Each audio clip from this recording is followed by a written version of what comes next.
Shalom à toutes, shalom à tous, shalom Talia. Bonjour Jen. Ce Shabbat, on va lire la parashat Chukat. Alors Chukat, si on peut traduire en français, c'est une loi.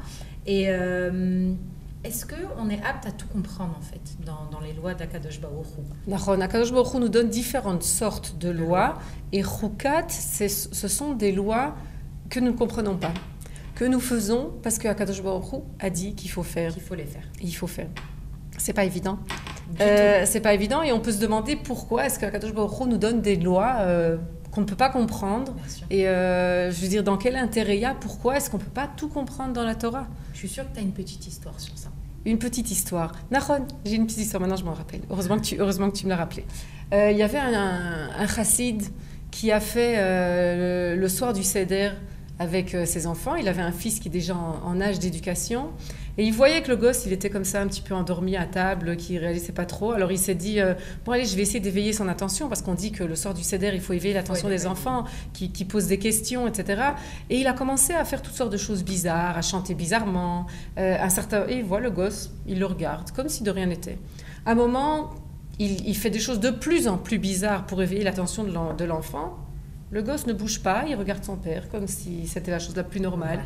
Il s'est mis sur la table, il a commencé à danser, il a commencé à faire de façon la plus théâtrale, raconter de façon la plus théâtrale la Haggadah. Et le gosse, il est assis tranquille, comme si de rien n'était.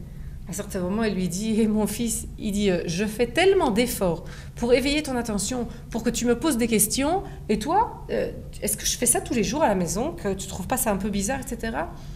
Et le gosse répond à son père, il lui dit, écoute papa, moi je te fais confiance.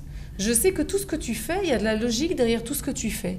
Alors c'est vrai que tu fais des choses un peu bizarres, mais comme je sais qu'il y a des raisons probablement à tout ce que tu fais, moi je ne pose pas de questions.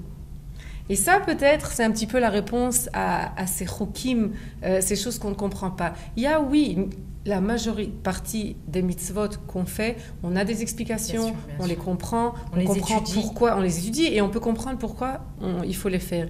Mais à Kadosh Baruch Hu, c'est réservé certaines choses où on le fait parce qu'on lui fait confiance, parce qu'on sait que c'est comme ça que ça doit être et qu'on sait que lui dirige le monde et qu'il y a probablement des choses que lui voit que nous ne pouvons pas comprendre et on va avec lui, on ne pose pas de questions et on les fait. C'est vrai pour notre vie tous les jours. On en a souvent parlé, où on a des épreuves parfois qu'on ne comprend pas et qu'on ne peut pas comprendre et qu'on a peut-être difficile à comprendre. Mais c'est un petit peu comme les enfants à qui on n'explique pas tout. Parfois, on dit aux enfants, ben non, tu le fais parce que je t'ai dit de le faire et parce qu'il y a des choses qu'on ne peut pas leur expliquer.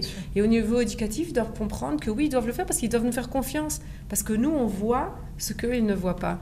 Et je crois qu'il y a dans cette notion de chouka, elle éveille en nous cette confiance en Dieu jusqu'au bout. De savoir que Akol Letova.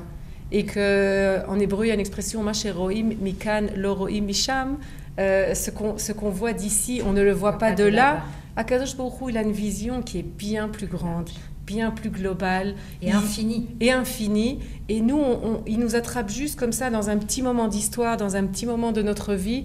Et on doit savoir lui faire confiance. Et savoir qu'à Kol Mashekore, tout ce qui se passe, Akol Letova. On travaille beaucoup notre humilité sur ça. Exactement, donc, exactement. La mida de la hanava, l'humilité, c'est au quotidien encore une fois. Exactement. Et avoir cette entière confiance en Kadosh Baruch Hu. Nachon. Merci Talia. Shabbat Merci shalom. à toutes et à tous et Shabbat Shalom. Shabbat Shalom.